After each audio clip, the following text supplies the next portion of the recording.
Hey everyone, it's Roy. Welcome back to another video to help you with your financial journey. Have you been watching the news or reading articles about what's been happening with the stock market and it has you thinking like this? Or maybe like this? Or when you think of the stock market, you think of this?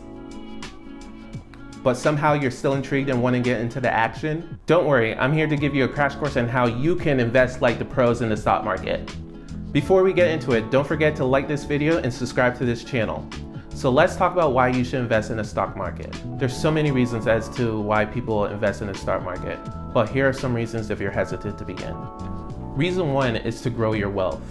According to numerous personal finance sites such as Wealthsimple and NerdWallet, investing in the stock market is the best way to increase your wealth significantly. While there will always be a risk versus reward when investing in the stock market, you have a high probability that you will see a 7 to 10% annual return on your investment yearly. To put that into perspective, if you were to put the same money in a high yielding savings account, you would only see about 0.5% return on your investment annually. Reason number two for investing in the stock market is to stay ahead of inflation. Side note here. Inflation is the percentage rate at which goods and services are increased at. Here's an example of this. Let's say a gallon of milk costs $3 in today's world, but in 2025, milk now costs $3.50 a gallon. If you were to save the original $3 in a low yielding savings account, or just cash under your mattress, that $3 in 2025 now has significantly less buying power than it did in today's world. And because of that, it's worth less. And that is inflation in a nutshell. My third reason as to why you should invest in the stock market is so that you can have a slice of ownership in your favorite companies. Think about it. When you own stocks, you become part owner of that company, which means you get to vote on what's happening there. That is such a cool concept. And the ability to have a say in a huge company makes investing all the worthwhile.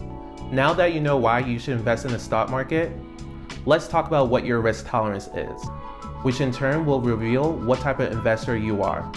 You can think of a risk tolerance as a spectrum. As you can see here, your risk tolerance can fall anywhere between low risk and high risk. Within the spectrum, you are then assigned an investor personality.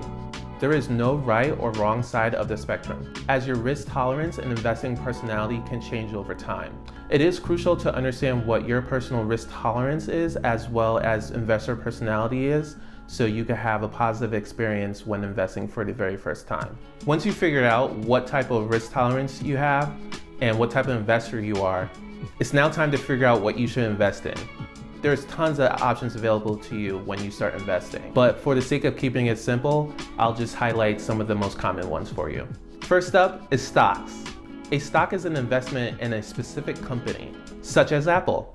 When you purchase a stock, you're buying a small piece of ownership of that company. Stock investors make money when the stock that they own in value goes up and they sell for a profit. Next are bonds. A bond is a loan that you give to a company or a large entity such as the government. When you purchase a bond, you're allowing the bond issuer, which in this example, we're going to use the government, to borrow your money and pay you back with interest at a later date.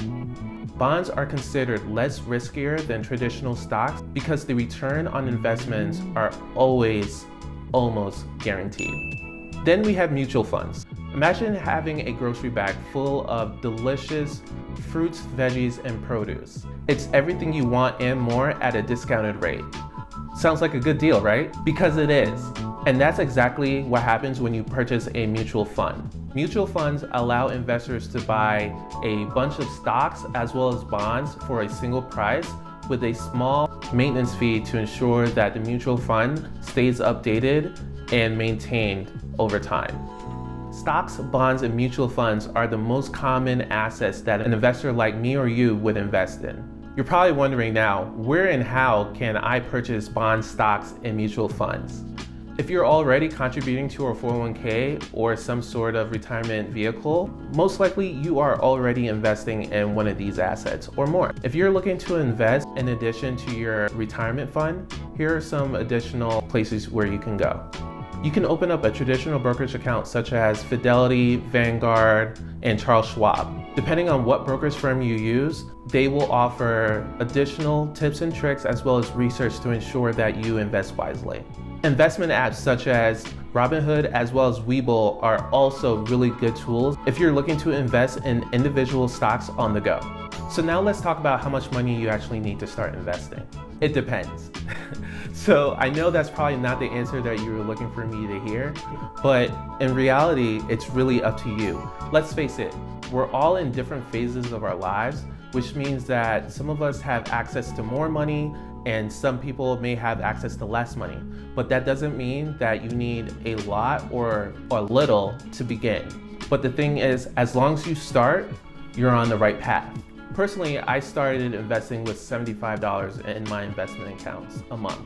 I know it's not a lot, but it was something that I could hold myself accountable to, and every month I made sure that I put in that $75. Over the years, and as I made more money, I invested more money, to the point where I now have saved over $180,000 through numerous investment accounts.